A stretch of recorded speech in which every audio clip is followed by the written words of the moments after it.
Hi, everybody, and welcome to Lovefraud Live. Here's the show where you learn what really goes on with personality disorders. So, you've been living in insanity. You finally Google terms like emotional abuse or signs of cheating or how can you tell if someone is lying. Eventually, you end up on my Lovefraud website or watching these Lovefraud Live videos. Suddenly, everything makes sense. The articles on my website describe what you're experiencing, and other people are telling stories that sound just like yours. You're involved with a sociopath. Now what? I'm Donna Andersen, author of Lovefraud.com, and tonight I will explain what not to do when you realize you're involved with a sociopath. This is a live streaming show, and I'll answer your questions at the end of my short presentation, so please send them by chat as we go along. Okay, your partner seems to randomly lash out or give you the silent treatment and then says you're to blame. Your finances are in shambles, and you're to blame for that also, even if you're the only one who is working. You are positive that this person is cheating on you, but he or she insists that you are paranoid and delusional. Or, in a variation on the theme, you're living with the distinct feeling that something is amiss, and you finally figured out what it is. Your partner, family member, or associate is a sociopath. You are horrified. This personality disorder sounds really, really bad, and there is no treatment for it. But you are also relieved. Now you know that you're not the crazy one. It's him or her. So, what do you do with this information? First, here's what not to do. Do not confront the sociopath. Even though you want to say, I know what you are. Even though you want to defend yourself by shouting, it's not me, it's you. Don't do it. Now that you know what you're dealing with, keep that information to yourself and carefully plan what you're going to do next. Remember, sociopaths are all about power and control. If you tell this person you've figured out that everything he or she has said to you is a lie, and that everything he or she has done was manipulation, the sociopath is going to figure out that he or she is losing power and control over you. So the sociopath will then probably react in one of these ways. First, love bombing. He or she will turn on the charm and plead for another chance, causing you to doubt yourself and drawing you back into the web. Second, rage. He or she will become infuriated and ratchet up the abuse. Or third, abandonment. This person will abruptly leave, causing as much damage as possible to you on the way out. Any of these reactions will probably make your situation more difficult.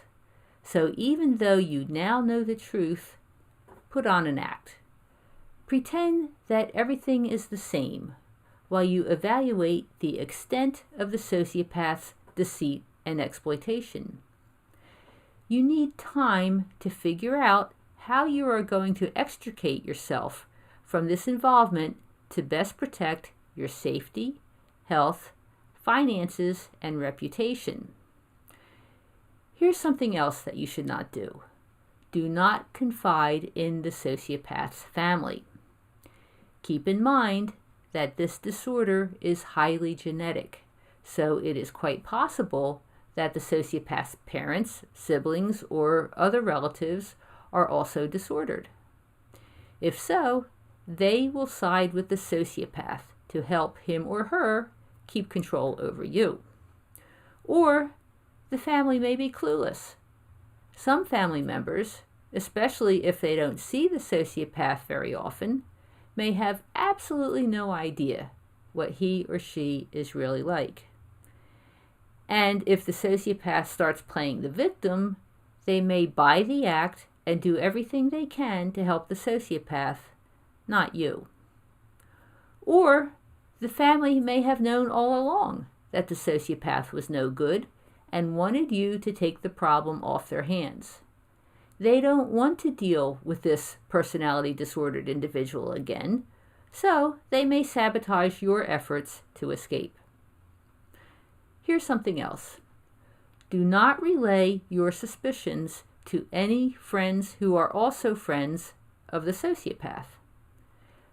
Sociopaths engage in impression management. So just as the sociopath was able to charm you for so long, he or she can charm other people. So the people who know the sociopath may have a hard time believing what you are saying. This is especially true if the sociopath has already launched a smear campaign. What's that? Well, long before you have any clue about what is going on, the sociopath may have started laying the groundwork to discredit you. How do they do that? Through lies.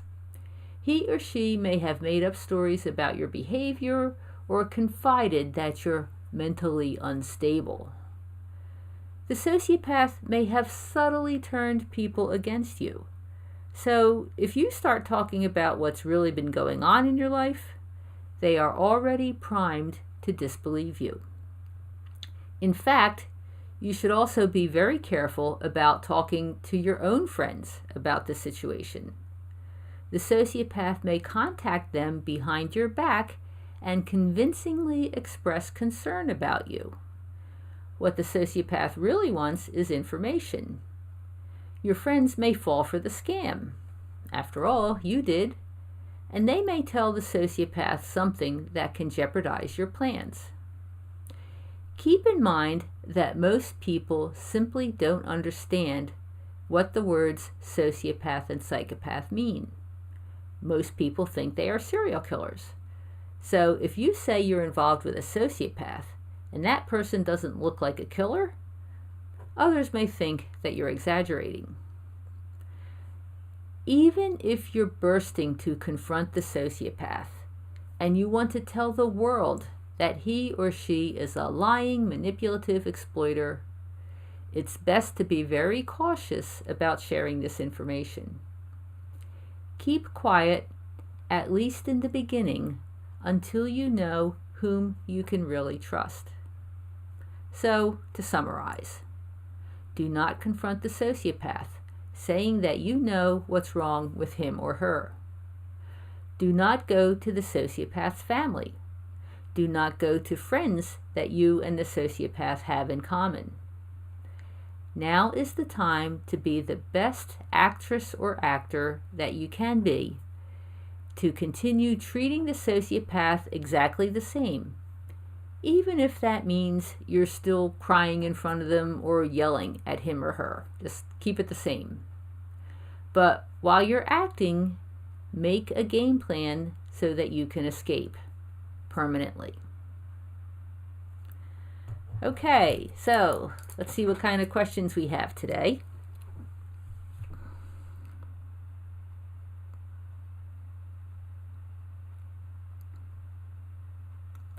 Okay, so JNAG says, how can sociopaths fool their family and friends? My ex-sociopath, everyone thinks is super sweet. I don't understand. They can be somewhat undetected.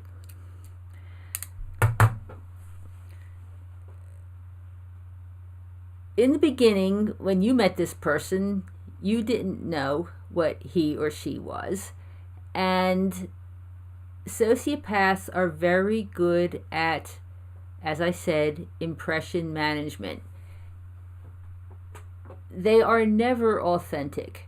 So anytime they're talking with anybody, including their friends and family, they're presenting an image they are manipulating, they are trying to figure out how to keep all their balls in the air with everybody that they're juggling. And sometimes, friends and family just don't see it, especially if they're not around all that often. And that happens a lot, especially since sociopaths tend to move around. Their relatives may be in other states, other areas, even other countries. And so they're out of touch, they're not around all the time, and the sociopath simply conveys to them what he wants to convey. I remember my ex-husband, he was actually from Australia, had been in the United States for quite a few years before I met him. He lived not far from me, so it wasn't like this was a long-term relationship. But a couple months after we met, I went with him to Australia to visit his family. They had no clue. They had absolutely no clue what he was like and what he had been doing all this time. And his brother and his brother's wife were both psychologists, psychology professors at a university, and they had no idea what this person was. So,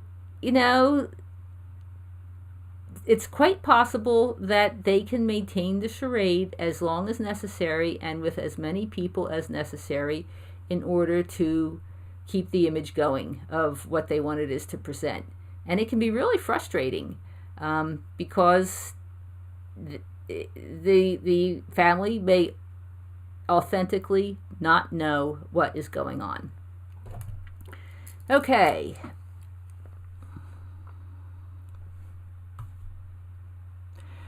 And this is a good point. Consent Awareness Network says, when people talk about the sociopaths, they may put themselves in the position of being accused of stalking and everything else. And yeah, that's true.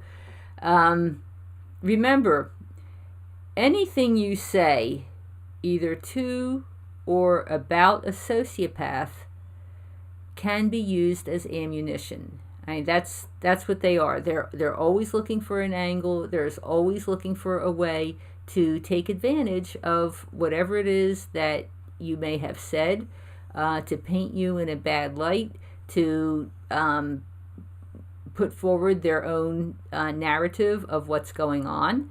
So depending on who you're dealing with, you may need to be really, really careful about what you say about this person as well. So that's another reason to play your cards very close to your vest.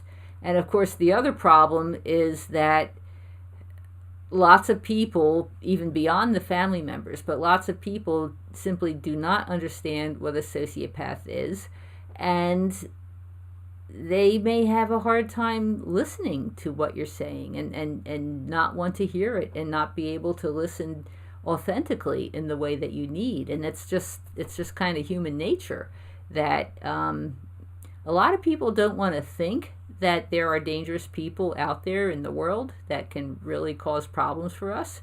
So they don't want to hear stories, about this type of behavior because it's just too scary.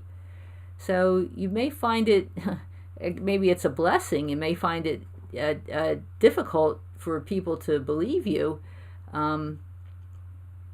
but that's another reason not to talk to too many. And that's why, like online communities like this is so helpful, because, people at Lovefraud understand what you're talking about because we've all been there, but your friends and family may not. So there's a lot of reasons to be really cautious about who you talk to in reference to the sociopath. All right, what else do we have? Monica says, my sociopath brothers have been calling her doctors, landlord, and social workers at the apartment building. I mean, that's what they do. That's part of the smear campaign, is that, once they know that you're starting to withdraw, they may pull out all the stops to try and make you look bad. Okay, let's see.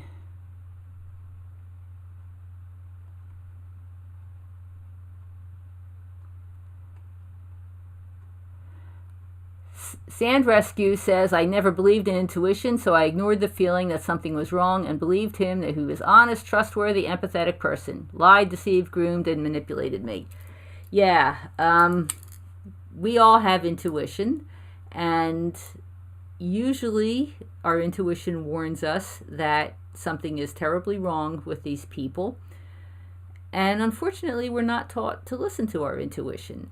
So if anything comes out of this experience, one of the main things is that, yes, we have intuition, yes, it works, and yes, we need to pay attention to it. And that's actually how we protect ourselves, because our intuition is designed, it's baked into our DNA to warn us about predators. So that's what it does. These people are predators, and we get these feelings, we get these intuitions, and it's really important that we learn to listen to them. Okay.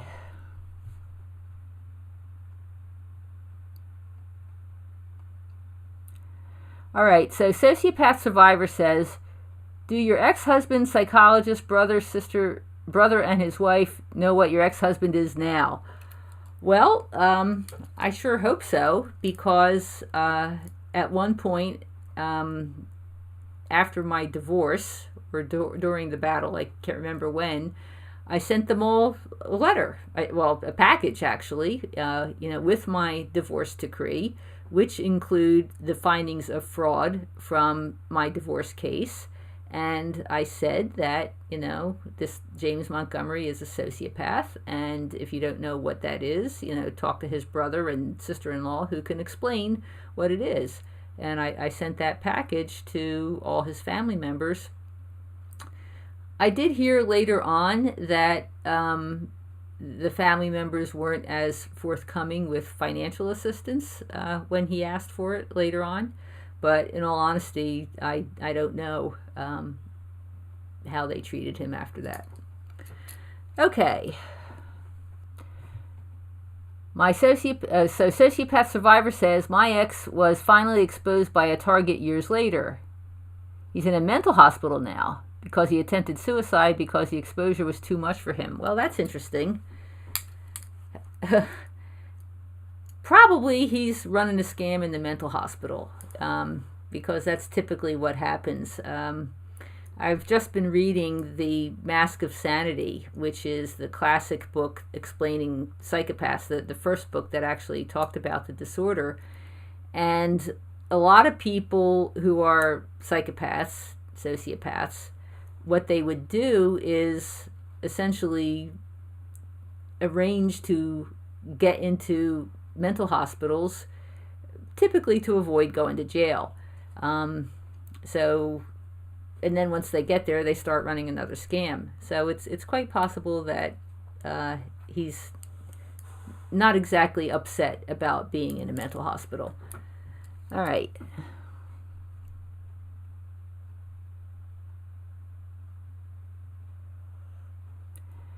Okay. Well, that appears to be the end of the questions for today. So thank you very much, and we'll see you next Tuesday at 8 o'clock on the next episode of Lovefraud Live. Thanks a lot. Talk to you later.